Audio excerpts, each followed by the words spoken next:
isso, cada investimento feito pelo professor, ele tem duas vias, né, de afetar, por exemplo, o salário do aluno. Pode ser via não cognitiva ou via cognitiva. Então, para cada prática K, né, o peso que essa prática tem no não cognitivo, a gente mede aqui por esse alfa NK, e o peso do não cognitivo no salário é dado por alfa. Então, com isso, né, o peso que cada prática tem na formação do salário é dado por essa expressão. O que a gente está chamando aqui de belief ou de crença, né, é exatamente a expectativa que a professora tem sobre esse alfa, em que alfa é da função objetivo inicial, o peso do não cognitivo na importância, né, para salário, por exemplo, dos alunos. Quando a gente resolve nosso modelo, então, a condição de primeira ordem, ela dá para a gente que a razão de investimento entre duas práticas I e J tem que igualar a crença da professora sobre a importância daquela prática no salário do aluno, passando pelo socioemocional e pelo não, né, pelo cognitivo e pelo socioemocional. Então, fica mais fácil de enxergar, talvez, com esse desenho, que é uma representação da nossa condição de primeira ordem. Cada uma dessas linhas representa o que aconteceria com um nível diferente de belief. O belief, então, lembrando, é a expectativa da professora sobre o alfa, ou seja, sobre a importância do não cognitivo. Se o alfa é 0,25, significa que a professora acha que o cognitivo é mais importante que o socioemocional. Conforme a gente vai aumentando, o belief, então, significaria que a professora considera, quando a gente chega finalmente ali aqui na linha mais escura, significa que a professora considera que a única coisa que importa, né, para o aluno é exatamente o socioemocional. E aqui esse gráfico, ele está mostrando para a gente, né, considerando duas práticas, a razão de investimentos, que então seria, né, o lado esquerdo aqui da nossa condição de primeira ordem, e uma medida de a diferença de ranking que ela daria na importância socioemocional daquela prática. Então, aqui a gente está basicamente olhando o que acontece nessa condição de primeira ordem, quando a gente entende que esse phi, ele é composto pelo belief e por essas diferenças das importâncias que cada prática tem no socioemocional e no não socioemocional. Esse modelinho, ele serviu mais para a gente entender o que a gente precisava medir. Então, a gente precisa de uma medida de investimento da professora, a gente precisa de uma medida direta do belief dela, ou seja, de quanto importante ela acha que cada prática é no resultado futuro do aluno, e a gente precisa de uma medida de quanto cada prática ela acha que desenvolve o cognitivo ou não cognitivo. Com isso, a gente vai ter, então, uma medida do I, belief e dos alfas. Tá? E o que a gente espera? A gente espera que quanto maior o belief dela, quando a gente correlacionar o investimento que ela faz de duas práticas com a diferença do ranking da posição de quanto aquela prática desenvolve o não cognitivo, a gente espera que essa correlação seja positiva para quem tem um belief alto. O que isso significa dizer? Simplesmente que professoras que têm um belief no sentido socioemocional são aquelas que investem mais tempo ou mais esforço nas práticas que elas acham que são mais não cognitivas. Então, faz sentido, né? A previsão do modelo faz sentido. Se ela acha que não cognitivo é uma coisa importante, ela vai despender mais tempo em práticas que ela acha que são melhores pelo não cognitivo. Tá? Então, essa é a previsão do modelo e é isso que é bem simples, mas foi mais para a gente entender o que a gente precisava medir. Então, a gente criou um questionário que tem 3 partes, cada uma delas com o objetivo de medir exatamente uma dessas variáveis que a gente precisa. Então, a primeira é a que mede o nosso Izinho, né, da condição de primeira ordem, que é então, a razão de investimento 2A2. O questionário a gente deu para a professora, então, genericamente, 100 unidades de esforço, e pediu para que ela dividisse entre uma lista de práticas, 100 unidades de esforço dentro da sala de aula, 100 unidades de esforço fora da sala de aula, e pediu para ela dividir entre as práticas listadas. Então, por exemplo, elogiar o esforço do aluno. Esse questionário a gente fez vários pilotos com ele, até a gente chegar aí na coisa da medida de esforço. A princípio, a gente pensou até em medir com tempo, mas, então, quanto tempo você gasta em cada uma das práticas abaixo. O problema disso é que tem coisa que, por exemplo, elogiar o aluno mesmo, deve levar alguns minutos, segundos de uma aula. Mas pode ter um impacto bem grande e ela ter se esforçado muito em fazer aquilo. Então, ela ter mantido, né, então, lembretes em vários momentos de, olha que legal que ele fez, ela está ativamente se esforçando para fazer aquilo, mas é uma ação que leva pouquíssimo tempo para ser feita. Então, a gente queria, de fato, uma medida de investimento, de esforço, o quanto que ela, de fato, coloca aquilo como o to-do list dela da aula, tá? Então, a primeira parte do questionário, a gente faz isso, a gente dá 100 unidades de esforço e ela tem que separar essas 100 unidades de esforço, pensando numa semana típica de trabalho, entre as práticas que a gente deu para ela, e aí a gente tem uma medida de investimento da professora. A segunda parte do questionário é uma parte em que ela tem que fazer um ranking, né, das mesmas práticas da parte 1 do questionário, só que agora ela vai me falar qual que ela acha que desenvolve mais as habilidades socioemocionais. Então, a primeira coisa que ela vai pôr na lista é a que ela acha que mais desenvolve a habilidade socioemocional, a segunda é um pouco menos, até que a última que ela acha que menos desenvolve a habilidade socioemocional. Só para a gente ter um sinal que faça sentido, eu inverti esse em ranking, então sempre eu estou falando num ranking que o número maior é o que mais desenvolve socioemocional. Por isso que aqui, nesse gráfico, é isso que acontece. Se o ranking ele é positivo, né, então, a correlação entre o investimento com o ranking significa que ela gasta mais tempo nas práticas que ela acha que são mais socioemocionais, tá bom? Numa correlação positiva. A parte 3 do questionário mede explicitamente o belief da professora. Então, a gente gostaria de saber o quanto que ela acha que cada uma das habilidades é importante para o salário futuro do fulano. Então, como a gente fez isso? A gente listou para a professora 4 alunos hipotéticos, Ana, acho que era Ana, Bruna, Camila e Daniele, então A, B, C, D, e que tem combinações diferentes de habilidades cognitivas e não cognitivas. A gente não usa essas palavras explicitamente para a professora, a gente fala algo como o que está na tela aí para vocês. Então, a Ana, ela tem facilidade de aprendizado e é responsável, então, ela nunca se envolve em conflitos com seus colegas, trabalha bem em grupo, apesar de se frustrar algumas vezes com situações escolares ou pessoais, lida bem com os problemas que enfrenta. Então, a Ana, ela seria o nosso auto-auto. Ela tem auto-cognitivo e auto-não cognitivo. Ela aprende com facilidade e tem habilidades socioemocionais no nível bom. Aí a gente pergunta para a professora quanto que ela acha que a Ana vai receber aos 25 anos de idade, em 2 situações. Uma situação em que o professor que ela encontrar na vida só se preocupa com o aprendizado da matéria, que seria, então, um professor altamente cognitivo, né? Ou, então, em uma outra situação oposta, em que o professor só se preocupe com o desenvolvimento emocional dela. Então, com isso, a gente está tentando capturar diretamente qual é a expectativa de salário que a professora atribui a cada uma das habilidades. A gente tem 4 alunos hipotéticos, um, então, tem habilidades cognitivas e não cognitivas altas. Depois a gente vai para os alunos medianos, que tem uma habilidade, né, um tipo de habilidade alta e o outro baixo, até que a gente chega no aluno extremo, que tem as 2 habilidades baixas, tá? Então, dessa terceira parte, a gente consegue capturar qual é a expectativa de salário que a professora atribui a cada uma dessas habilidades. Aí, então, a gente fez tudo isso, inspirado no nosso modelinho, para a gente conseguir, de fato, ver a importância desses beliefs, dessas crenças dela nas decisões que ela toma. No entanto, a gente tem vários desafios em fazer econometria com isso. O primeiro deles, a gente não tem muita ideia de como beliefs são formados, de como as crenças delas são formadas. Em especial, a gente pode, né, tem evidências na literatura, inclusive de psicologia, que beliefs são coisas que têm 2 fontes de formação. Uma coisa meio intrínseca, que é, então, a experiência que ela tem, as reflexões que ela toma, os experimentos que ela faz no dia a dia, né, da professora, e uma coisa gerada externamente. Então, coisas que dizem para ela que são importantes, aulas que ela teve, experts, autoridades, enfim. Então, o belief ele pode ser formado de dentro ou de fora dela. E aí isso gera um problema para a gente de causalidade reversa, né? A gente pode acabar encontrando que as práticas pedagógicas, ou seja, a experiência dela, impacta o belief. Enquanto a gente está querendo identificar o caminho contrário, de que o belief afeta as práticas pedagógicas. A gente quer mostrar que o que ela acredita faz ela mudar o que ela faz na sala de aula e que isso tem um efeito nos alunos.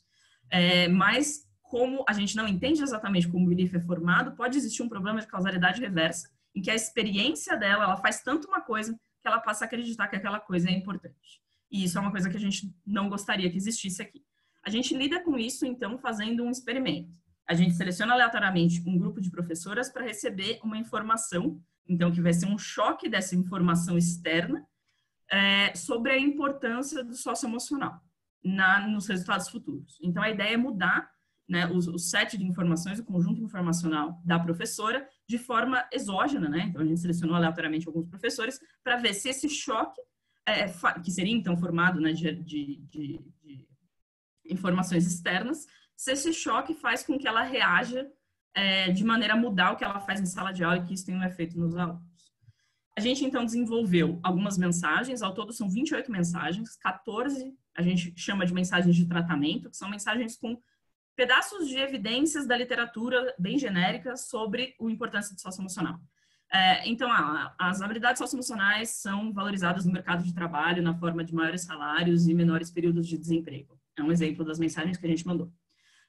A gente ficou com medo de, talvez, o fato de que a professora mandou uma mensagem, recebeu uma mensagem, né, acabasse tendo um efeito. Então, ela recebeu uma mensagem, ela recebeu uma atenção ali a mais, e isso fez com que ela mudasse alguma coisa. Então, a gente não quis deixar o controle sem mensagem nenhuma. Então, a gente mandou mensagens para o grupo de controle também. Só que a gente mandou mensagens genéricas sobre descritivas da educação no Brasil. Então, existem aproximadamente tantas escolas no Brasil, 5% delas ficam no estado do Rio de Janeiro, por exemplo.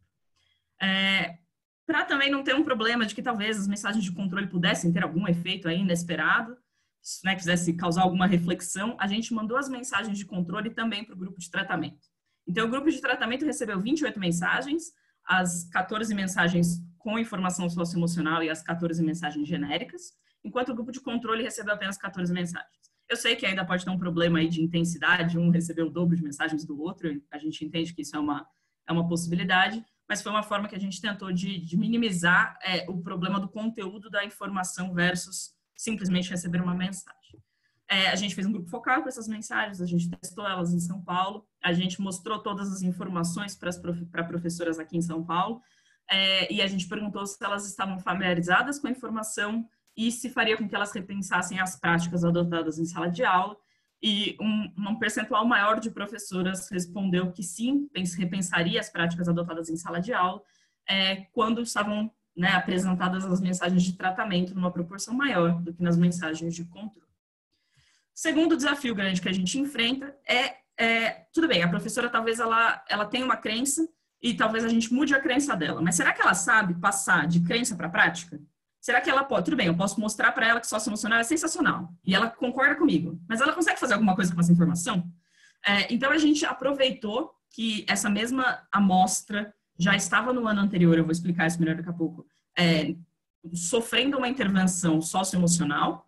Então, parte do grupo dessas professoras que recebeu a minha mensagem, metade das professoras, já estava há 1 ano sendo treinada para darem aulas socioemocionais, de aprendizado socioemocional. Então, teoricamente, essas professoras, elas saberiam transformar uma informação em ação de práticas, né, indo de belief para prática. Então, a gente vai explorar, de fato, essa segunda intervenção, que é uma intervenção socioemocional, que é uma intervenção que chama o Programa Compasso, que é de uma ONG brasileira chamada Vila Educação, baseado no americano Second Step, que é um programa de aprendizado socioemocional que ensina, né, habilidades para aprendizado, empatia, controle de emoção, etc. A gente já avaliou esse programa, a gente encontrou resultados especialmente positivos do programa, mas especialmente para quem cumpriu pelo menos 70% do currículo do programa. Então, a gente não encontra uns resultados na média significativos. Assim, de fato, a aplicação do programa pareceu ser bem heterogênea entre as escolas, e só as escolas que aplicaram realmente um percentual bem relevante do programa que conseguiram, né, ter um efeito. Nosso terceiro desafio é um erro de medida, né, de que a gente, na verdade, está perguntando para a professora quais são as práticas pedagógicas dela. Então, a chance dela não estar reportando a coisa corretamente, ou porque ela não sabe direito o que ela faz com tanta precisão, ou porque ela se sente testada, é razoável. O que a gente fez, então, para minimizar esse problema é que a gente fez observações em sala de aula, numa amostra, por causa, né, de orçamento, por motivos orçamentários, em uma amostra, a gente, durante o mês de outubro, que é entre o baseline e o follow-up que a gente fez, a gente foi nas escolas e observou o que as professoras fizeram. A correlação entre a nossa medida de o que elas fizeram e o que elas falam é mais que 70%, o que eu considero, inclusive, bem razoável, uma vez que é claro que a gente pegou um dia, ela pensou na semana inteira dela, então até que é uma correlação bem grande. Esse é um problema que a gente considera menor do que poderia ser, né? Então, mais que isso, né, além da correlação ter sido alta, em testes para ver se esse erro de medida seria diferente entre tratados e controles, a gente rejeita essa hipótese. Bom, o que aconteceu em termos, então, amostrais com os nossos dados? Então, essa base de dados, né, a primeira intervenção é essa intervenção de aprendizado socioemocional, começou no ano de 2017. No ano de 2017, a gente tem um baseline e um follow-up, ainda sem nada da minha intervenção informacional relacionada a belief. No segundo ano da intervenção, que a gente já sabe que parte das professoras sabem o que é socioemocional e sabem como dar aulas socioemocionais, a gente pegou, então, metade das professoras que estavam no controle do compasso e metade das que estavam no tratamento do compasso e mandamos mensagens para esse grupo. E aí a gente tem um baseline e um follow-up, um antes das nossas mensagens e follow-up depois. A amostra de 2018, então, a gente ficou com 84 escolas, mais ou menos 3.500 alunos. No campo, né, a gente tem medidas das professoras, algumas medidas de algumas escalas psicológicas, inclusive a nossa medida de expectativas e investimentos que a gente criou. E dos alunos, a gente tem algumas medidas de habilidades cognitivas e não cognitivas, e eu consegui nota recentemente, mas eu ainda não consegui incorporar as notas deles nessas análises. Bom, primeiro problema, né, pesquisas empíricas têm disso, o primeiro problema é que a participação na pesquisa não foi tão linda quanto a gente gostaria, as professoras elas não participaram tanto quanto a gente gostaria. De forma geral, mais ou menos 50% das tratadas e 50% das controles responderam às minhas duas pesquisas, a de baseline e de follow-up do ano de 2018. Então, a gente acaba com um N bem pequeno, né, o que obviamente compromete nosso poder estatístico, mas pelo menos na minha amostra ela continua balanceada e sem evidências de atrito seletivo depois que eu perco aí tanta gente. Vamos agora para algumas descritivas do que a gente encontrou. Aqui são os dados brutos da terceira parte do meu questionário. Então, é quando eu falo para a professora, olha só, a Ana tem habilidades altas e altas. Me diz quanto você acha que ela vai receber se... então, por exemplo, a Ana é esse gráfico aqui. Vocês veem o meu mouse? Tá, vou assumir que sim, senão vocês me avisam. Então, a Ana, ela está nesse quadrante aqui. Essa daqui é a Ana, que tem altas habilidades não cognitivas, altas habilidades cognitivas quando ela recebe estímulos cognitivos. E essa é a Ana quando recebe estímulos não cognitivos. Isso daqui é o salário que as professoras da minha amostra falaram que ela vai receber, tá bom? O que é legal desse gráfico é a gente comparar, então, o prêmio salarial que as professoras, em média, né, a linha vermelha dá pra gente a média, com o valorzinho aqui em cima, qual é o prêmio salarial que as professoras, então, associam com o socioemocional. Se a gente comparar sempre a primeira linha, né, com a segunda linha, a gente vê qual é a ideia do prêmio socioemocional que a professora dá. Então, aqui, por exemplo, quando a gente passa do baixo não cognitivo para o alto não cognitivo, independente do professor. O salário passa a média de 2.300 para 2.800, 3.300 para 3.900, 2.900 para 3.600, 3.900 para 4.600, tá? Isso no baseline. Então, as professoras, naturalmente, antes mesmo da minha intervenção, já pareciam associar um valor positivo, né, de salário futuro a pessoas que têm habilidades socioemocionais altas. A mesma coisa acontece quando a gente compara o prêmio que ela dá para o professor investir em socioemocional. Então, parece que existe, de fato, uma associação entre salário e habilidades socioemocionais por parte das professoras. Isso aqui é só um testezinho a respeito da nossa... daquela figura que falava, né, a condição de primeira ordem. Aqui, então, eu tenho a correlação entre o investimento da professora e o ranking que ela dá entre as duas práticas, e aqui o belief. Então, se a previsão do meu modelo tivesse 100% correto com os dados, todas as minhas professoras deveriam estar aqui nesse quadrante. As que têm o belief maior que meio, ou seja, ela acha que a habilidade socioemocional é mais importante, elas teriam que gastar mais tempo delas em habilidades que elas acham que são mais socioemocionais. Isso acontece para mais ou menos 80% das minhas professoras. Algumas outras fogem dessa regra, que é a previsão do nosso modelo. Tá? A gente tem esse investimento ranking aí, ele também se correlaciona positivamente com o salário, o prêmio salarial que ela deu para o não cognitivo. Então, o modelo parece estar, né, em coerência com o que a gente está fazendo. E esse é o nosso modelo empírico. Então, no meu modelo empírico, eu vou usar essa correlação dela, investimento ranking. Então, é exatamente essa correlação aqui, ou esse ρ aqui, que é a minha variável de resultado. Isso está sendo explicado pelo belief no baseline e belief no follow-up.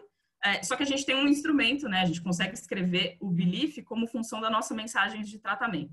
Então, a gente vai instrumentalizar o belief da professora no follow-up pela participação, pelo sorteio para ela ter recebido aquelas mensagens socioemocionais, tá bom? A gente começa, então, com o primeiro estágio. O primeiro estágio vai ser o intention to treat da minha mensagem. Então, eu estou vendo se o belief da professora foi afetado pelo tratamento. A gente mostra que sim. Então, o belief da professora a gente normalizou para ele de 0 a 1. E isso é um aumento de 0,1, nessa medida de 0 a 1, quando ela recebe as mensagens. O recebimento das mensagens está associado a um aumento de belief de 0,1, tá? Significativo em todas as especificações. Depois a gente vai para o segundo estágio, obviamente a gente tem 92 observações. Isso daí são considerando todas as práticas, sem diferenciar dentro e fora da sala de aula. E aí aqui o meu Y é a correlação entre o investimento e ranking. Então, uma correlação positiva significa que ela gasta mais tempo nas coisas que ela acha que são mais socioemocionais. Nem sempre é significativo, principalmente quando a gente considera todas as práticas. O valor é bem alto, é algo entre 50% ou 60%. Essa correlação ela pode ser negativa ou positiva, né? Então, o efeito do belief estaria relacionado a um aumento de 50% dessa correlação. Mas os resultados eles são mais robustos quando a gente olha simplesmente as práticas dentro da sala de aula, o que faz bastante sentido, porque é o momento que ela mais consegue interagir diretamente com o aluno, tá? Aqui são especificações diferentes, considerando ou não o belief do baseline como controle inicial. A gente também tem uma questão de que a nossa variável de resultado, que é essa correlação, ela é estimada, então a gente faz isso também ponderando pelo inverso da variância ou fazendo bootstrap para a gente ter uma medida de tentar lidar com esse problema de que a gente tem um Y estimado, tá? De qualquer forma, a gente não tem aqui, né, estrelinhas em todos os lugares, até porque nosso problema de poder é grande. Quando a gente olha para a correlação dentro da sala de aula, o número é muito maior e bem mais significativo, tá? Então, até agora, eu consegui mostrar para vocês que a nossa intervenção informativa ela teve um impacto de 0,1 no belief das professoras, uma coisa que vai de 0 a 1. Isso corresponde, se a gente fizer uma continha de padaria aí, em um aumento de 50% no investimento socioemocional dela. Tá? Então, ela começou a investir mais em socioemocional, que é esse 50% relacionado aí a essa tabela do segundo estágio. Mas eu ainda não sei responder se, de fato, elas sabem implementar alguma coisa socioemocional depois que eu falo para elas que isso é importante. Então, eu vou explorar agora o nosso segundo tratamento, que é o de socioemocional, que é o programa Compasso. Então, a ideia aqui foi, primeiro, a gente simplesmente... ignora a minha mensagem. Será que esse efeito que eu estou capturando da mensagem não é simplesmente alguma coisa de um efeito do meu programa socioemocional, de aprendizado socioemocional, que já existia? Então, eu troquei simplesmente um tratamento pelo outro, né? Então, a gente faz o primeiro estágio alternativo. De fato, tudo que a gente encontra para explicar a belief vem do tratamento 1, nada vem do tratamento 2 e nem da interação, né, da interação entre eles. Então, o que explica a belief, de fato, né, essa alteração do belief, de fato é o meu tratamento de mensagens, não é o socioemocional que já existia, nem a combinação dos dois. E aí a gente faz também uma medida para ver se o esforço socioemocional, né, não foi maior entre as professoras que faziam parte, então, do programa Compasso. E aí aqui a gente não encontra nada significativo, né, o efeito aqui do T-teste, a gente tem uma coisa aqui mais próxima de significativo quando a gente vê o duplo tratamento com o nosso tratamento, né? Então, o efeito do nosso tratamento, na verdade, e não do duplo. Mas o que parece, então, é que simplesmente o Compasso, né, que é o programa socioemocional, ele não parece ter sido responsável por um aumento do esforço não cognitivo das professoras. Parece mesmo que qualquer coisa eventual que a gente tenha encontrado tenha vindo da nossa intervenção e não da associação da nossa intervenção com o programa socioemocional que já estava vigente. A gente tem alguns resultados preliminares, diretos, então, sobre os efeitos nos alunos. São preliminares, a gente ainda está explorando a base de dados e incluindo notas. Aqui eu trouxe para vocês os efeitos não cognitivos. Então, se eu considerar direto, então, o madame do tratamento das mensagens que eu mandei para os professores, numa regressão no nível dos alunos, então aqui a gente já está falando com mais de 2.000 observações, dois dos três indicadores não cognitivos que a gente tem, que é de reconhecimento de emoções e empatia, mostram um efeito positivo do meu tratamento direto nos alunos. E que não é acompanhado de um efeito positivo do programa socioemocional que eles estavam incluídos. Inclusive, fazendo a interação, esse efeito parece estar vindo todo diretamente das mensagens que a gente mandou, tá bom? E é isso. Então, esse impacto de 0,1 nos beliefs dos professores equivale a pegar o belief do professor do segundo decil e levar para a mediana de expectativa do baseline. Isso equivale a aumentar o esforço socioemocional do professor em mais ou menos 6%, o que também é a mesma coisa que tirar ele do primeiro decil e levar para a mediana no baseline. E isso tem um impacto direto, principalmente nas habilidades não cognitivas dos alunos, que não é tão grande em termos de distribuição, é levar um aluno do primeiro para o segundo decil, por exemplo. Mas esse é o trabalho, então. Muito obrigada, gente. Obrigada, Gabriela. Obrigada por manter o tempo também, foi perfeito.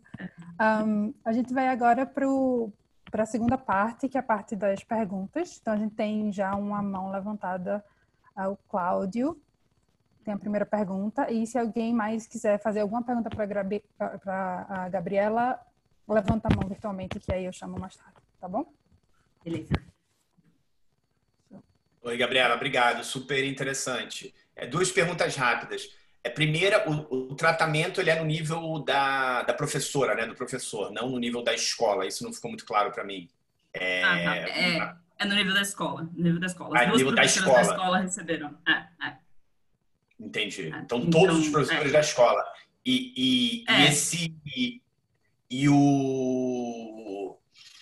os professores que aceitaram ou não em relação a características de escola, enfim, foi muito rápido ali a tabela, não ficou muito claro para mim. Não tem nenhuma variação relevante nisso? Será?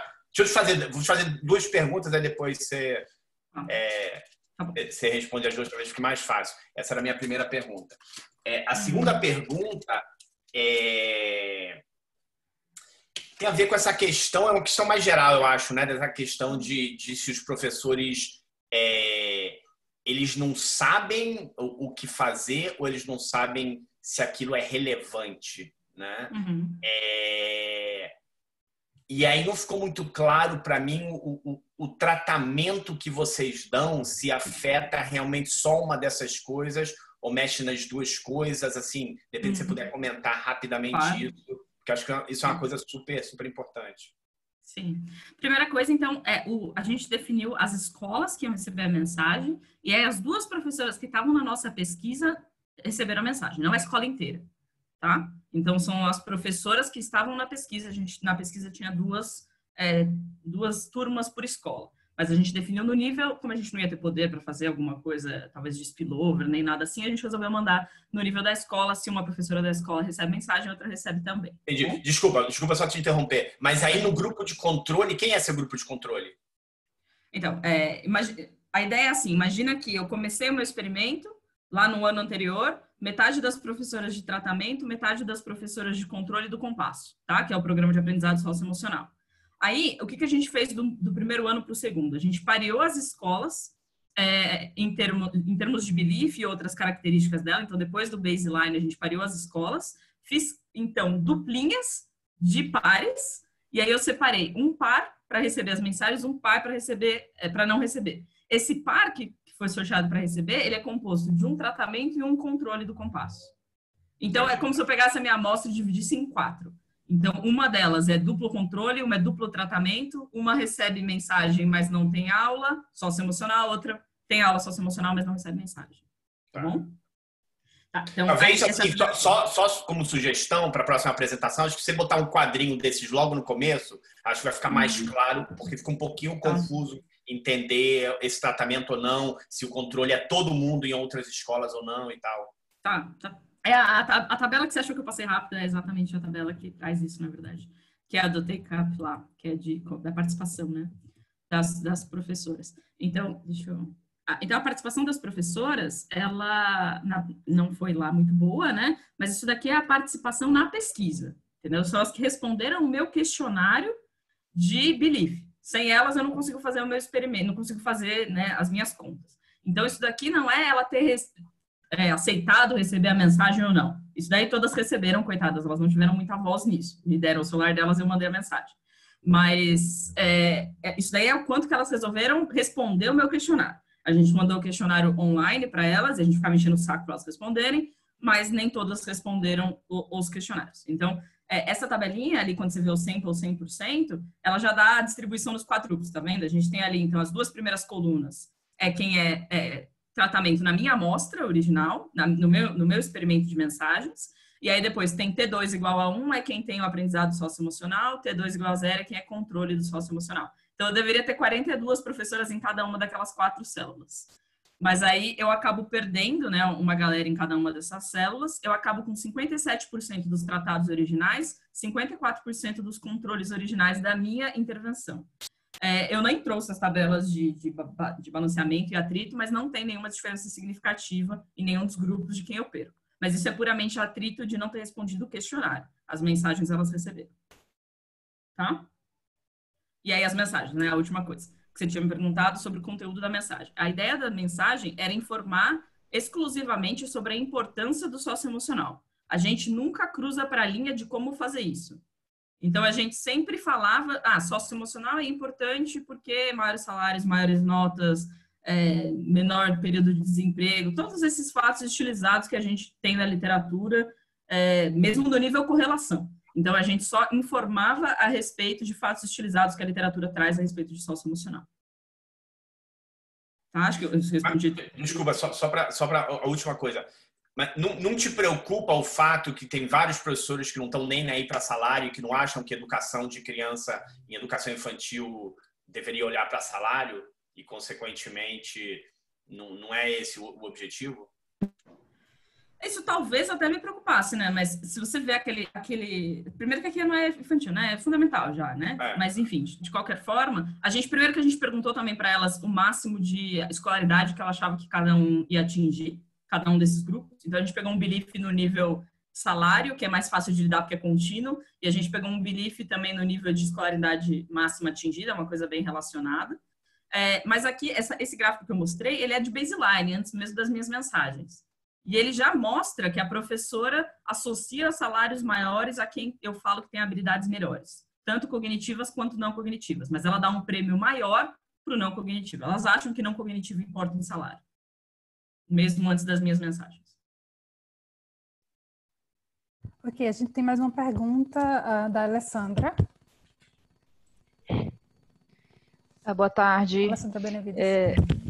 A pergunta é basicamente a seguinte: quais são as chances de ter uma espécie de contágio, de um grupo de controle acabar sabendo dessas informações ligadas ao socioemocional e assim o impacto calculado dessa intervenção ser um impacto muito conservador, né? Porque se o grupo de tratados, os professores do grupo de tratados passarem algum tipo de informação para os seus colegas do grupo de controle, qual é o tipo de controle que vocês fizeram sobre esse spillover?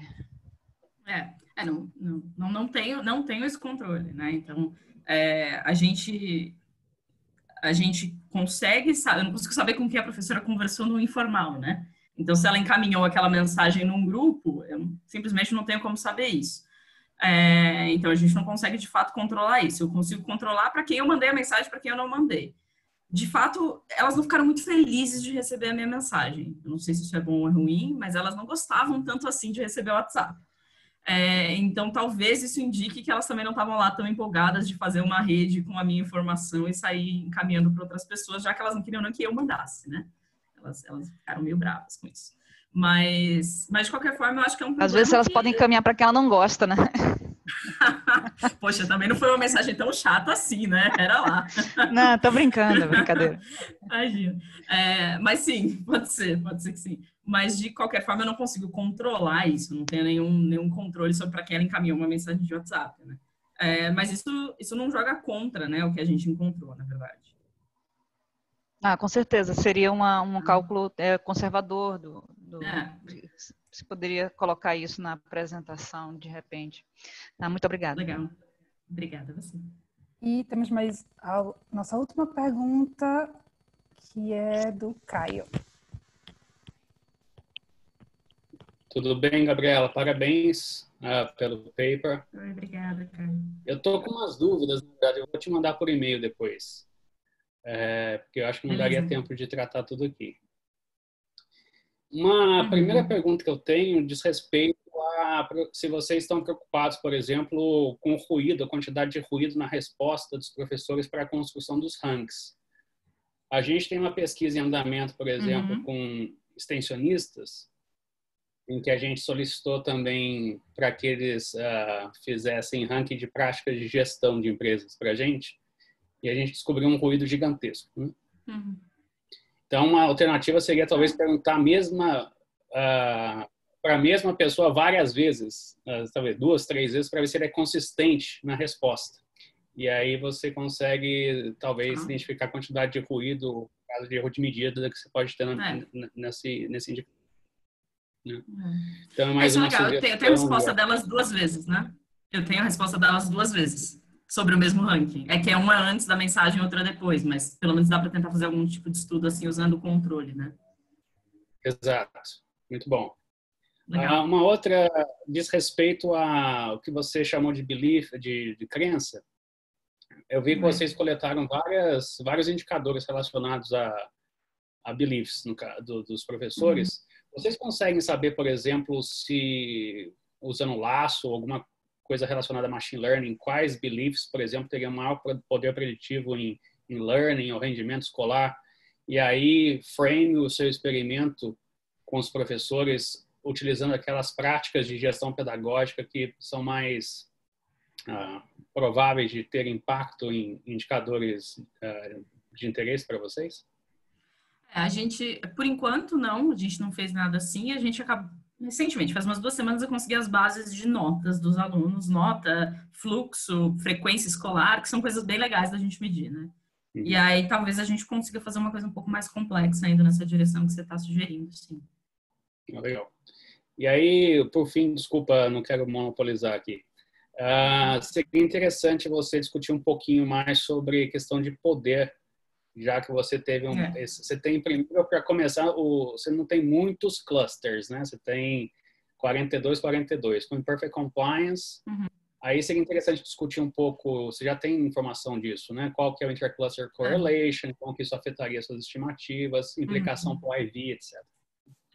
Isso não tá no artigo, tá nos anexos ali, mas não tá na apresentação mesmo. Muito obrigado. Imagina, obrigada, Caio. Depois pode me mandar o e-mail que eu vou gostar das observações que você tiver para fazer. Ótimo, muito obrigada, Gabriela. Agora a gente vai para a apresentação da Úrsula. Deixa eu parar de compartilhar aqui, né?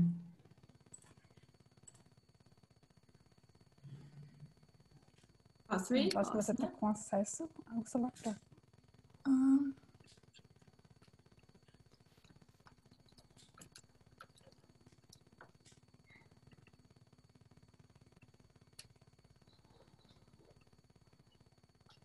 Tá certinho, né? Ótimo, perfeito. Então tá.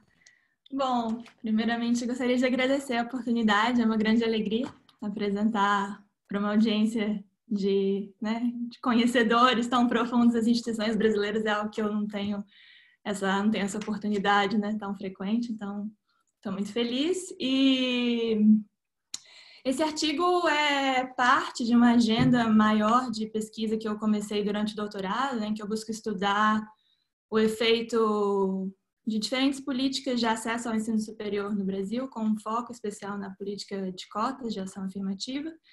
É um trabalho very much work in progress, e então quaisquer comentários, sugestões, também já peço desculpas por tudo que eu falar em inglês, porque eu também há muito tempo não apresento em português, até dei uma ensaiada, mas acho que vai sair um pouco algumas coisas em inglês, sim. Mas bom. Políticas de ação afirmativa no ensino superior têm sido adotadas em diversos países para minimizar a desigualdade de acesso, de performance, de graduação. Essas políticas são muito importantes em países com instituições baseadas, que tiveram esse processo, viveram instituições baseadas na desigualdade socioeconômica, racial, como a Índia, com o sistema de castas, a África do Sul, com o apartheid, Brasil e os Estados Unidos com a escravidão. E existe já uma crescente literatura econômica que estuda o efeito de ações afirmativas no ensino superior, no comportamento e nos outcomes dos estudantes, principalmente durante a graduação e posteriormente, apesar de que essa literatura é focada principalmente na experiência dos Estados Unidos, mas muito menos se sabe sobre como essas políticas afetam o comportamento e os outcomes dos estudantes antes de ingressar no ensino superior, né? Numa trajetória anterior aí da educação, tanto da educação básica, o ensino médio. E uma parte disso deve-se principalmente à dificuldade de identificação, porque é difícil saber como os estudantes ali no ensino fundamental ou médio vão ser expostos a políticas, a mudança de políticas no ensino superior, né? Numa trajetória futura. Mas, de qualquer forma, é muito importante.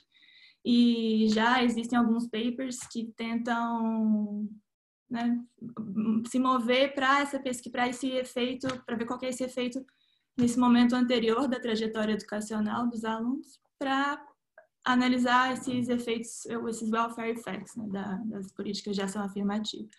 Então, esse paper ele busca contribuir para essa literatura, analisando o caso da lei de cotas no Brasil, e, além disso, ele busca contribuir para uma literatura mais geral no design de políticas educacionais, que estuda o design de políticas em que os estudantes são avaliados dentro de um grupo, né? A gente fala muito de graded on a curve, né? Há muitas políticas em que os estudantes são avaliados dentro de um grupo da mesma escola ou do mesmo grupo sociodemográfico, e quando isso acontece, há sempre o incentivo de estratégia, né? Que o estudante busque, ou em qualquer programa social, né? Que se busque essa mudança de grupo para que se possa beneficiar de pertencer a um grupo menos, né, um grupo mais fácil, né, um grupo mais favorecido em alguns aspectos. Então, tem esses dois grandes objetivos. Então, não estou conseguindo passar.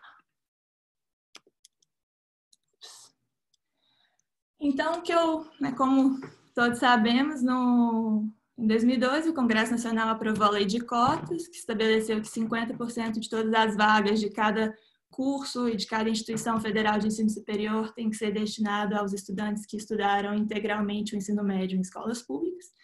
Então, o que eu vou tentar ver nesse paper, isso cria incentivos, né, para que se migre para o sistema público. Eu acho que é uma coisa que todo mundo pensou, mas que eu resolvi estudar realmente nesse paper para ver se isso acontecia. Então, o que eu busco tentar responder é se a lei de cotas cria, né, realmente leva à mudança de essa escolha estratégica de escolas, a escolha pelo ensino público em detrimento do ensino privado. Depois eu tento ver se esse efeito ele é heterogêneo, dependendo de características do indivíduo, características da escola. Essa é a parte do paper que já está bastante desenvolvida e bem avançada. E depois eu vou para uma segunda parte, que daí vem diversas outras perguntas, em que eu tento ver se essa decisão, essa mudança estratégica de escolas que acontece, né, já vou falar para você, se essa mudança é custosa em termos de acumulação de capital humano. E, finalmente, eu tento ver se essa escolha estratégica de escolas acaba por, né, crowding out os indivíduos que deveriam ser os beneficiários originais da política de ações afirmativas quando ela foi, né, desenhada aí pelos elaboradores de políticas públicas. Só brevemente, retomando, as políticas de ação afirmativa no ensino superior no Brasil começaram ali no início dos anos 2000, mas durante uma década elas foram escolhas, né? Foram decisões tomadas especificamente por cada instituição, até 2012, quando o Congresso aprova a Lei de Cotas, que estabelece 50% de cotas para todos os cursos de graduação de todas as instituições federais. Uma parte dessas cotas também é reservada para o grupo de pretos, pardos e índios e para um grupo de baixa renda, né? E o que é interessante também notar é que quando essa política foi aprovada, muitas instituições já haviam lançado os editais dos vestibulares. Então, foi algo que, apesar de estar no Congresso há muito tempo, foi inesperado no timing da aprovação dessa lei. E então as instituições tiveram que, né, retirar os editais, refazer os editais. Então, realmente não houve não era o momento da aprovação, não foi esperado nesse sentido.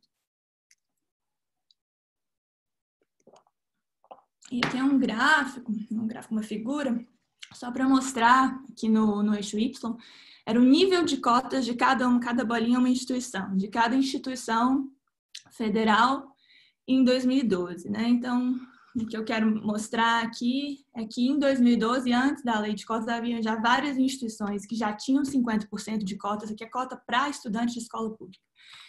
E havia várias instituições que tinham 0 cotas, que não tinham nenhuma política de ação afirmativa, havia várias coisas no meio, então era realmente bastante heterogêneo. Numa conta assim, média, o nível de cotas do sistema federal em 2012 era de 21%, né? Essa é uma conta média, né? Com o peso de cada instituição. E aqui é só plotando um pouco da distribuição de estudantes de escola pública por curso, né? A linha azul era como que era essa distribuição em 2012, né? Antes da lei de cotas. Então, antes da lei de cotas, já havia muitos programas, muitos cursos em que já havia muito mais de 50% de alunos de escola pública, mas também havia uma grande parcela que havia menos de 50% de escola pública. E aí, em 2016, a gente vê essa mudança, né, essa variação, ou seja, realmente houve uma mudança no perfil dos alunos ingressantes no ensino federal, no ensino superior federal no Brasil, nesse período aí, entre 2012 e 2016. Bom, e o que eu faço? Eu uso o censo do ensino básico, né, os dados do INEP, públicos mesmo, e eu seleciono os indivíduos que frequentam o 9º ano, né, o último ano do ensino fundamental, entre 2008 e 2015. Usando o ID individual, né, eu linko a informação do ano T com o ano seguinte, o ano T mais 1, e aí eu consigo verificar, a gente consegue seguir a trajetória dos alunos, né, então dá para observar se há uma mudança de escola e principalmente se há uma mudança do ensino privado para o ensino público. Eu tenho a informação de como cada instituição federal no Brasil foi exposta à lei de cotas, dependendo do nível de cotas destinadas a estudantes de escola pública que as instituições tinham anteriormente. Então, eu crio essa variável que eu chamei de treat, né, da universidade, ou instituição U, e da microrregião M. E essa variável Q mede exatamente o nível de cotas em 2012, anteriormente à implementação da lei. Então, se esse Q é igual a 0, e a instituição não tinha 0 cotas antes, o treat vai ser 1, a instituição vai ser tratada. Se esse Q já era 50%, se já era 0,5, então esse treat aí vai ser 0, e a instituição, esse treat vai... E há também, eu deixo variar entre 0 e 1, né, dependendo das instituições que haviam um nível aí intermediário de cotas. Gente, se tiver pergunta, pode me interromper, tá? Porque... Então, eu observo o tratamento de cada instituição, mas eu ainda preciso criar uma medida, é o tratamento da instituição do ensino superior, mas ainda preciso, né, criar uma forma de medir como que o aluno do 9º ano vai ser exposto a esse tratamento que ocorre só no ensino superior. Então, tem que arrumar uma forma de aproximar, né, de criar realmente uma medida de exposure. Então, a primeira coisa que eu faço é focar nas 50 microrregiões do Brasil onde existe uma universidade federal. Que é mais ou menos 45% da população brasileira. E eu faço isso porque, né, como sabemos, no Brasil, um dos principais determinantes da escolha, né, de ensino superior é justamente a localização de residência. Se a gente olhar no censo de 2010, 86% dos alunos que frequentam o ensino superior, eles frequentam esse ensino superior no município em que eles residiam quando eles tinham 14 anos. Acho que essa foi a conta que eu fiz. Então, realmente, é natural, né, pensar em algo assim. Então, a primeira medida, eu crio várias medidas de tratamento, mas assim, a primeira que eu crio é assumir que os alunos do 9º ano eles são expostos ao tratamento que ocorre nas instituições da microrregião em que eles residem. Então, eu simplesmente atribuo um peso de tamanho para cada instituição daquela microrregião, nessa variável treat 1 aqui. E depois só uma forma intermediária. Depois eu assumo que os alunos, na verdade, podem ser expostos ao tratamento em qualquer das micro-regiões onde há uma instituição federal, uma universidade federal no Brasil. Então, eu olho no censo de 2010, eu obtenho esses tetas, por exemplo, esse teta M, é a porcentagem de alunos que vivia na micro-região M antes, aos 14 anos, né, que continua na micro-região M durante o ensino superior. E o teta R é a porcentagem de alunos que vivia na micro-região M, mas que muda para qualquer uma das outras 49 micro-regiões do Brasil onde há uma universidade federal. Então, eu uso o censo de 2010, que é anterior à política de cotas, né, para não ter nenhum problema, e eu utilizo esses pre-flows para criar essa medida de exposure. Eu faço isso, mas realmente as medidas são muito parecidas, porque, de fato, o município de residência no 9º ano é um predictor muito, né, muito bom sobre onde realmente o aluno vai frequentar o ensino superior. Então, o meu baseline, eu uso essa variável treat 2 aqui, mas depois eu rodo também com treat 1 e fica bem parecido. Então, esse é um mapinha, né, das 50 micro-regiões aí do Brasil onde tem uma universidade federal. Então, realmente, há bastante heterogeneidade, há bastante variação nessa variável, que é o que vai me permitir identificar o modelo. E meu modelo empírico base é um event study, em que Y é o outcome do estudante I, da micro-região M, da escola S, do tempo T. Então, esse treat definido para a micro-região o outcome principal que eu vou analisar nos próximos slides vai ser se o indivíduo muda da escola, eu rodo separado para indivíduos de escola privada e de escola pública do 9º ano. Então, vai ser se o indivíduo muda, né, do ensino privado para o ensino público, nessa transição entre o ensino fundamental e o ensino médio, para que se beneficie da lei de cotas, porque ele precisa estudar todo o ensino médio numa escola pública para se beneficiar. E é 0 se ele continua numa escola privada, tá bom? E esse treat, né, é essa variável que eu defini anteriormente, é o tratamento definido ao nível da micro-região de residência do indivíduo no 9º ano. Eu tenho time varying individual controls, né? Eu tenho time varying microregion controls ao nível da micro-região. Eu tenho efeitos fixos de escola e efeito fixo de tempo. Então, os betas, né, de 2012 a 2015 vão medir o efeito da lei de cotas nessa mudança de escola. A identifying assumption que eu preciso para identificar é análogo a uma tendência paralela, né, que a dinâmica entre os outcomes de tratamento e controle deveriam ser paralelos na ausência da política, né. Eu tenho efeitos fixos ao nível da escola, então isso é muito importante, porque o que eu estou fazendo, na verdade, é comparar indivíduos que frequentam a mesma escola, mas que por serem de diferentes coortes, eles são afetados ou não pelo timing dessa política, né? Então, indivíduos que estavam ali no 9º ano, antes da lei de cotas, eles não são afetados, os que estavam ali vão ser afetados.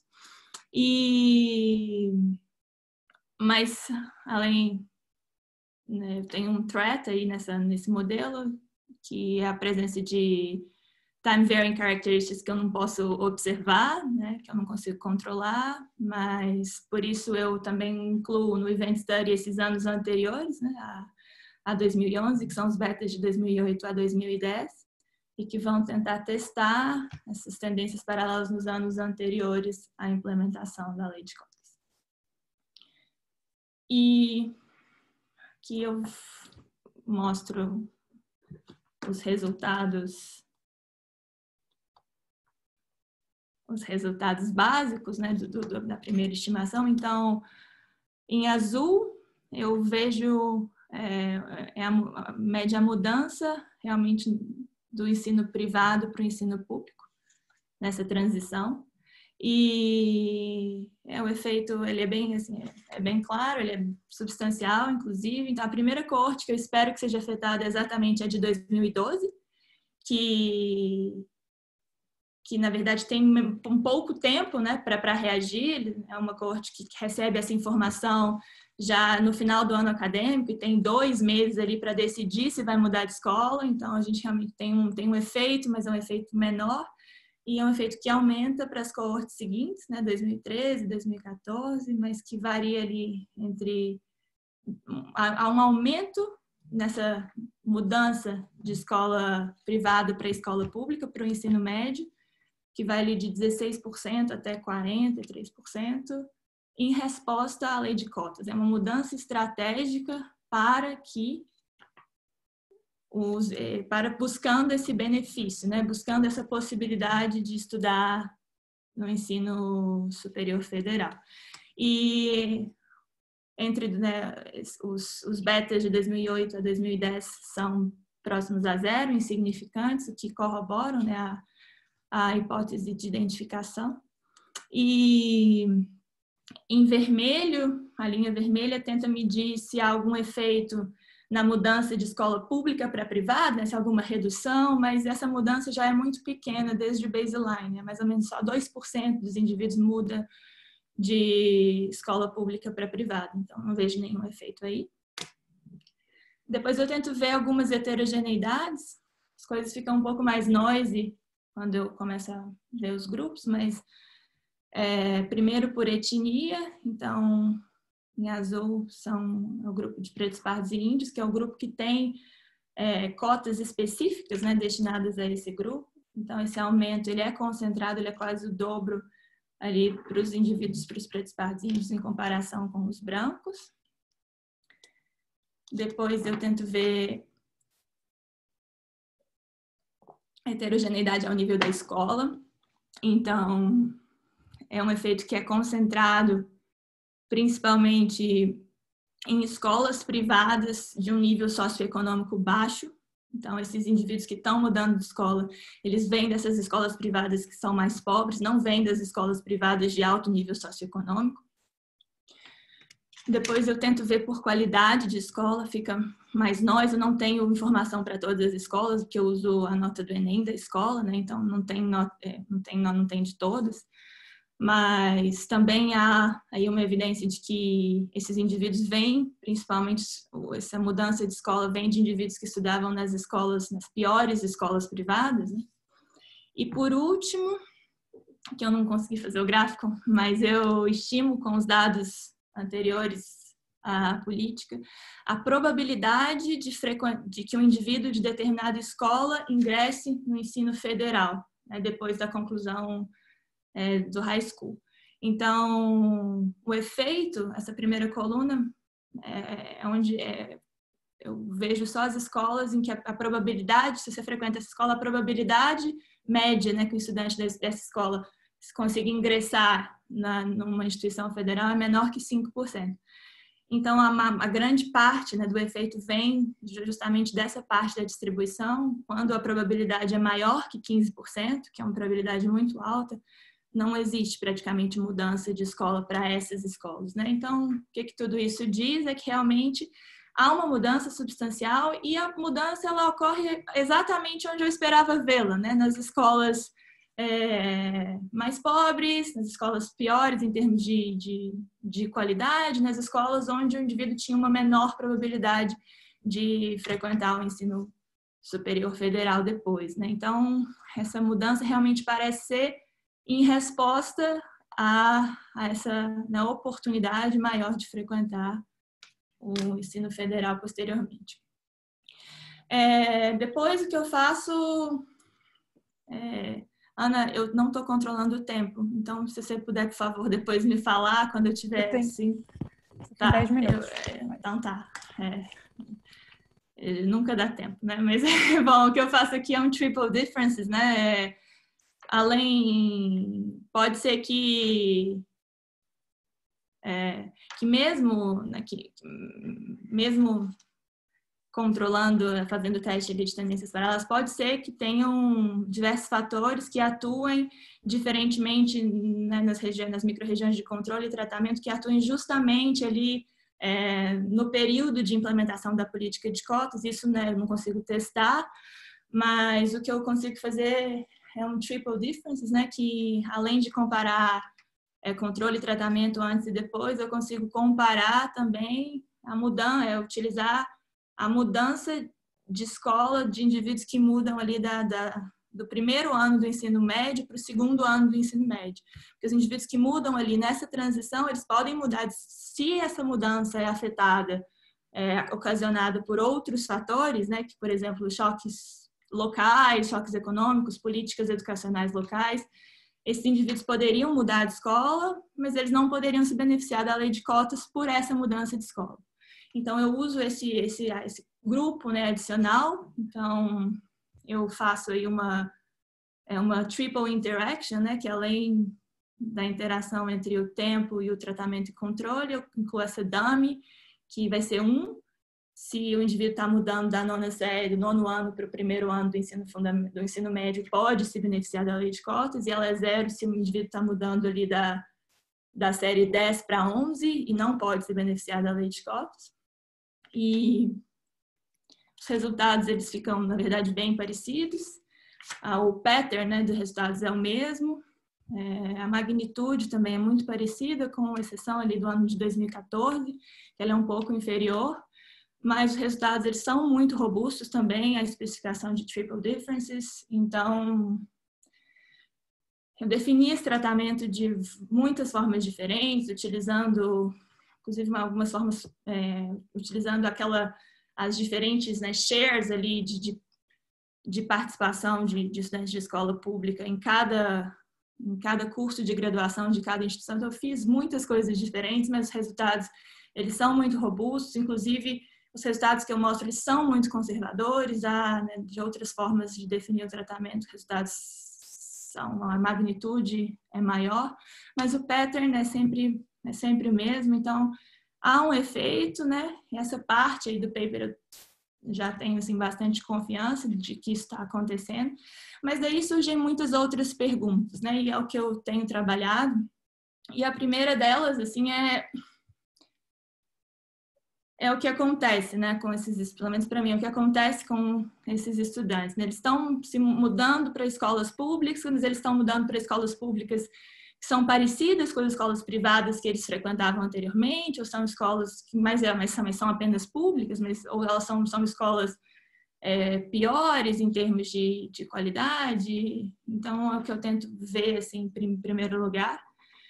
Então, o que eu faço aqui, eu vou tentar falar mais rápido essa parte, é utilizar aqui o outcome da escola de destino, da escola do primeiro ano do ensino médio. E aí eu faço isso tanto no reduced form, né, model como eu tinha feito anteriormente, como usando uma variável instrumental, em que eu instrumento a mudança de escola pela implementação da lei de cotas. Não sei se dá para entender. E o que eu observo aqui, a primeira coluna simplesmente seria o first stage, né? Que é só a mesma coisa que eu já apresentei anteriormente, só unir o post e o pre-treatment. E a segunda coluna é o efeito da lei de cotas no nível socioeconômico da escola do primeiro ano do estudante, né? Então, a lei de cotas, ela reduz o nível socioeconômico da escola de destino em 0,5 standard deviation, né? E a coluna 3 é a especificação de IV, que quer dizer que mudar para uma escola pública induzido aí pela lei de cotas leva com que o estudante esteja mudando para uma escola que tem um nível socioeconômico de 1,1 standard deviations menor, né, inferior. E usando as notas do Enem anteriores, né, também fala que essa mudança de escola faz com que os estudantes, leva a um decrescimento em 0,77 standard deviations em termos de overall quality, né, das escolas. O que quer dizer, que eu quero dizer com isso? Os alunos, eles não estão simplesmente se mudando para uma escola pública, eles estão se mudando para uma escola que é inferior em termos, né, de tanto de nível socioeconômico quanto de qualidade geral. Então, é uma mudança que aparentemente é custosa, né? É uma mudança estratégica, mas que provavelmente tem um custo porque eles estão indo para uma escola pior. Eles não estão indo para, né, as melhores escolas públicas do Brasil, né? E aí depois eu tento ver se há algum custo em termos de Human Capital Accumulation, né? Agora, essa parte ainda eu vou apresentar só o que eu já tenho, porque... Agora são 5 minutos. Tá. Não tenho muito ainda feito nessa parte, mas o que eu observei é que o efeito total da lei de cotas, o que eu olhei até agora foi a persistência desses alunos. Então, mesmo mudando para uma escola pior, o efeito global nesses alunos de escola privada, em termos de persistência, é positivo. Então, há um aumento da persistência até da conclusão do high school, né? E esse aumento de persistência, ele é realmente focado nas coortes de 2012 a 2015, que são coortes que podem ajustar a escolha da escola. Algumas coortes anteriores podem ajustar o esforço, por exemplo, mas não podem ajustar a escolha da escola. Há muitos, isso é um efeito geral, há muitos canais possíveis pelos quais esse efeito pode ser positivo ou negativo, então nesse momento eu só estou trabalhando em tentar investigar mais quais os canais pelos quais esses efeitos ocorrem. Também vou verificar também o efeito das notas em geral, não só de persistência. Então, isso ainda está só querendo mostrar a direção que eu estou indo em relação a esse ponto, mas que ainda é bastante preliminar. E por último, eu quero falar uma coisa que eu achei muito interessante. Então, acho que eu quero compartilhar, mas que eu achei bastante... Eu tento ver qual que é o efeito dessa mudança nesse overall impact, né, da lei de cotas. Então, o que eu faço aqui, essa tabela, o que ela mostra é que realmente entre 2012 e 2016 diminui as matrículas nas universidades federais de alunos de escola privada, aumenta as matrículas desses alunos que estudaram no ensino médio em escolas públicas e aumenta tanto dos alunos que estudaram no 9º ano numa escola privada quanto dos alunos que estudaram no 9º ano numa escola pública. Depois, eu não tenho tempo para explicar, mas eu vou falar só a linha geral. Eu rodei o mesmo modelo que eu usei no meu Job Market Paper, em que eu tento ver como que a lei de cotas realmente afeta o perfil dos alunos no ensino federal. Mas esse slide eu achei interessante, assim, eu tento só explicar o que eu fiz, porque é legal. Assim.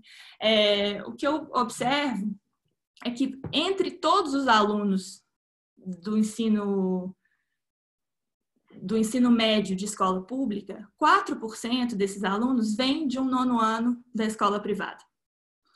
Entre os alunos de escola pública que ingressam no ensino superior federal, 12% vêm desse 9º ano de escola privada. Então, já é uma porcentagem bem maior. Mas com a implementação da lei de cotas, entre os alunos que ingressam no superior de escola pública por causa da lei de cotas, 27% vêm desse 9º ano em escolas privadas.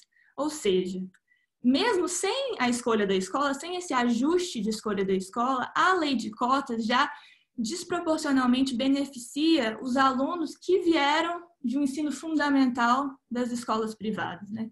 Então, eu achei isso muito interessante porque existe essa evidência anedota no Brasil de que realmente esse critério da lei de cotas beneficia os alunos de escola federal, alunos que vieram, só que têm um nível socioeconômico mais elevado, mas que acabam se beneficiando, né, da lei de cotas pelo critério que é utilizado, né, que aqui exige que só o ensino médio seja em escola pública. E quando é possível o ajuste da escola, na corte já de 2016, essa porcentagem passa para quase 32%. Então, na verdade, o ajuste da escola aumenta um pouquinho esse efeito de crowding out, mas o que realmente é importante, né, que me impressionou, é realmente esse critério que acaba sendo elitista, assim, de exigir que só o ensino médio seja feito em escola pública, né? Então, realmente, o grande impacto ali acontece em alunos que não necessariamente escolheram a escola pública para beneficiar da lei de cotas, mas que estudavam em escolas federais e tal, escolas públicas de qualidade. Mas é basicamente isso. Eu tenho muita coisa, depois eu só falei, tem muita coisa para fazer ainda. Uma coisa que eu queria comentar uma coisa que eu acho que seria última coisa, que seria muito interessante ver nesse paper é se essa mudança de escola leva a algum efeito no preço das escolas privadas. Então, eu estou atrás de banco de dados de preço de escola. Se alguém tiver alguma referência, depois puder me falar, por favor, me mande um e-mail que eu vou gostar muito.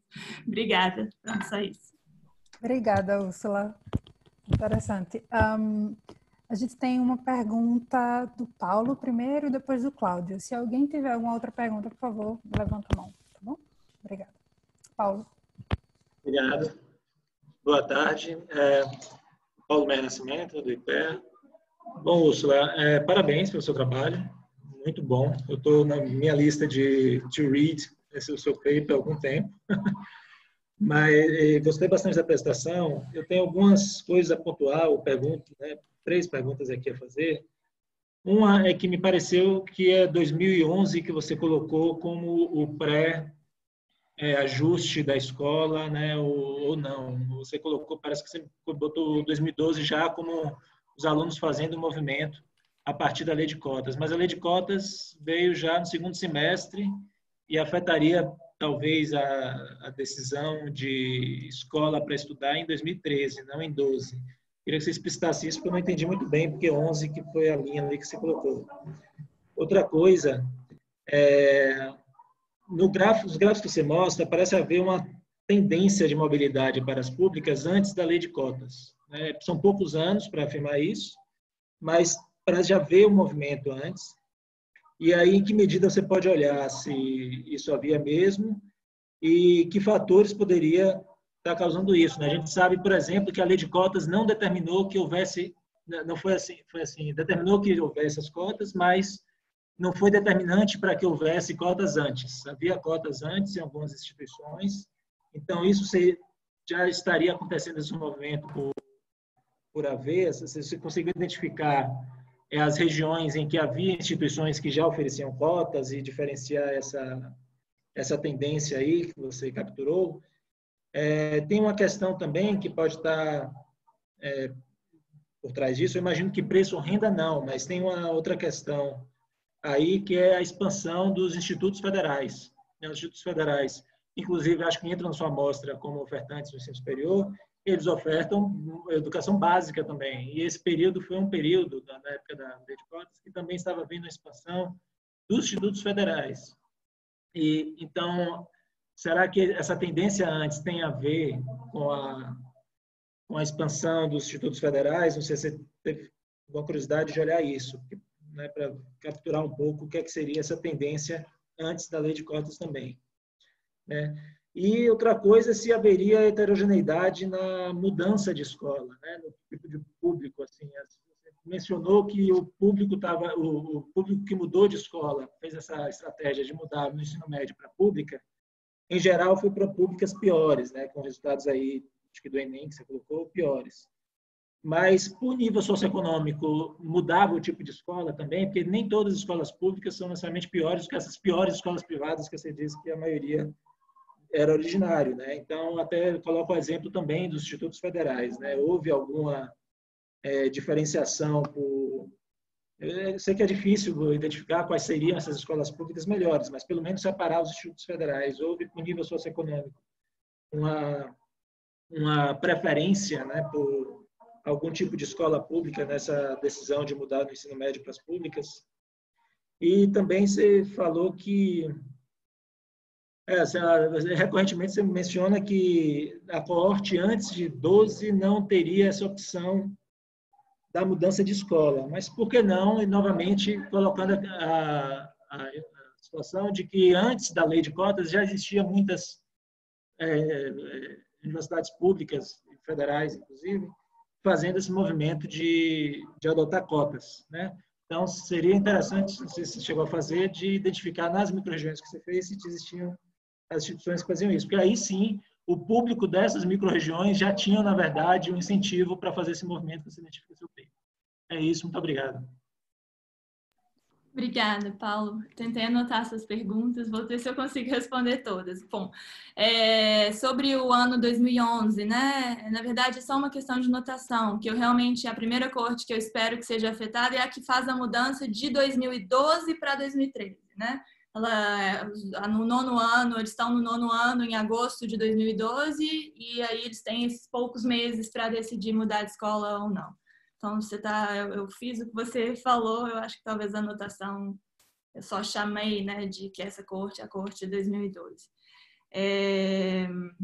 Sobre a tendência, né, no baseline, não acho nenhuma tendência ali anterior, né? Realmente perto de onde eu vejo alguma tendência é quando eu começo a fazer heterogeneidade, né? Quando eu começo a ver diferente, deixa eu separar por escola, escolas de baixo, aí eu realmente tenho uma tendência ali bem inferior, né, ao que acontece, mas tem realmente alguma coisinha ali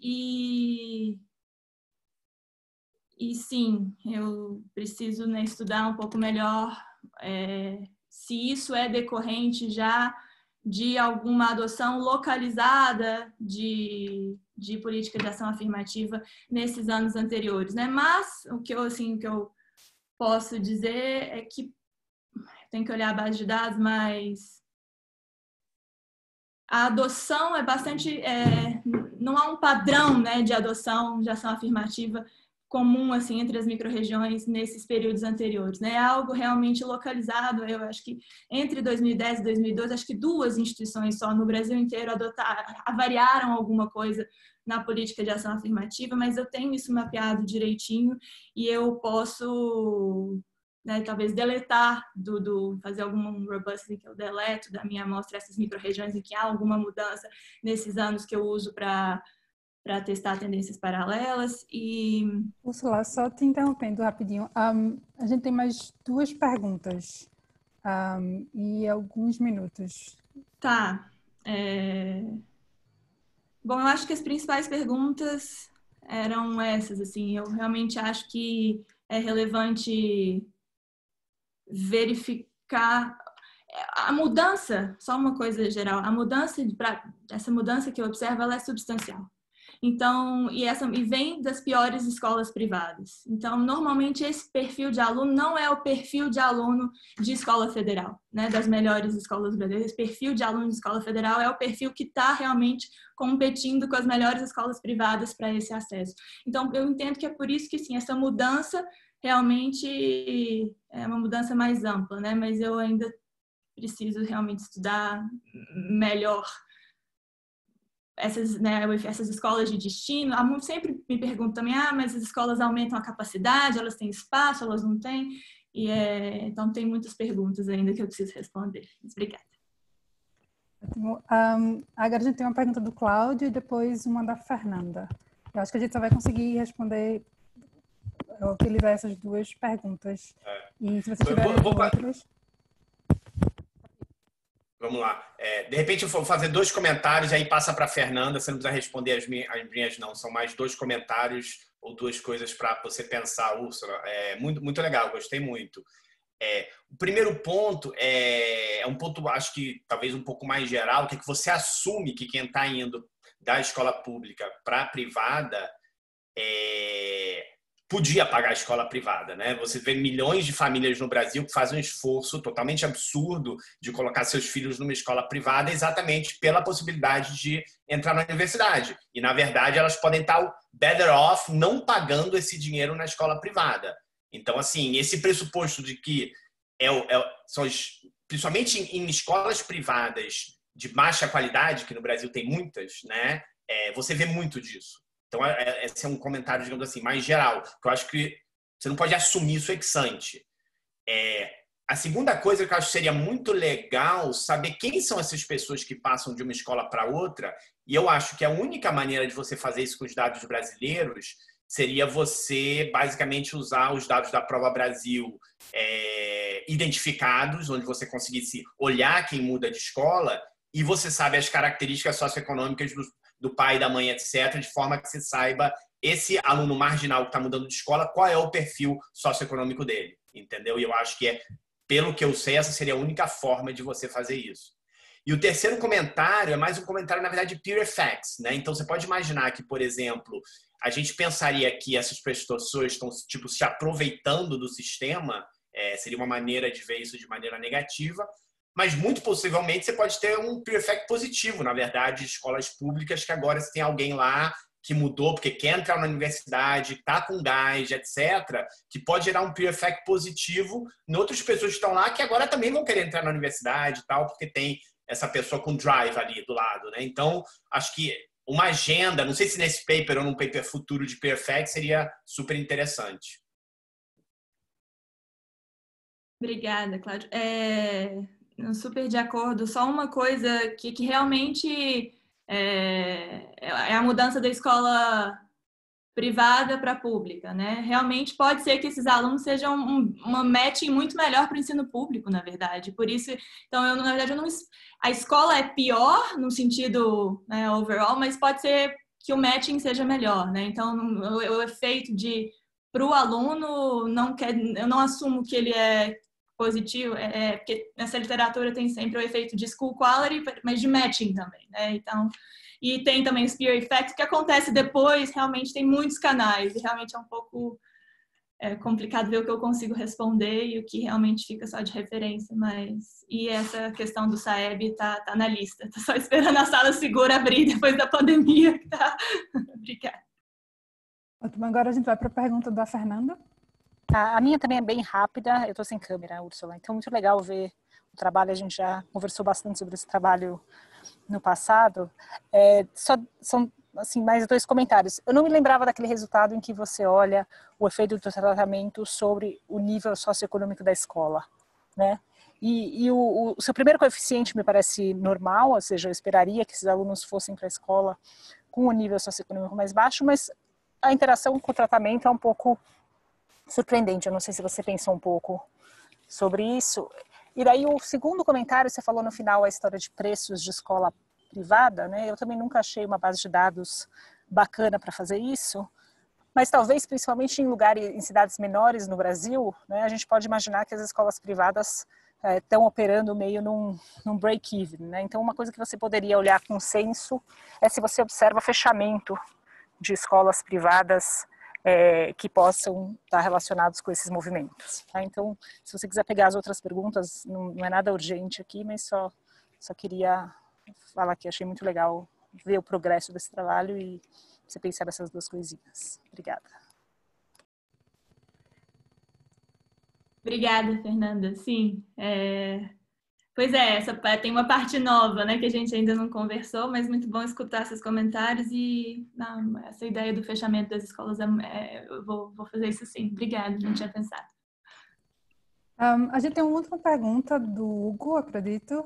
Então, se for bem rapidinho, a gente consegue incorporar essa também. Úrsula, eu queria dizer primeiro, muito, muito legal o paper, gostei muito.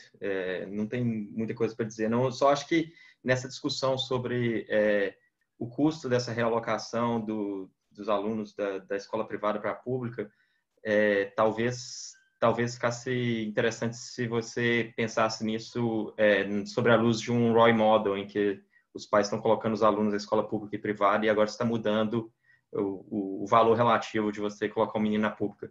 Porque eu acho que ali poderia ajudar a guiar você a pensar qual que seria o custo alocativo de uma política dessa, dos alunos saírem mudando da privada para a pública. E eu acho que dá para você incorporar uns insights assim da literatura de Optimal Minimum Wage, assim, que, enfim, eu acho que os resultados empíricos são muito, muito legais e eu estou curioso para saber como é que vai ficar a versão final. Só isso. Obrigada. Sim, é uma boa ideia. Eu sou bastante empírica, mas eu gosto de insights também teóricos. E obrigada.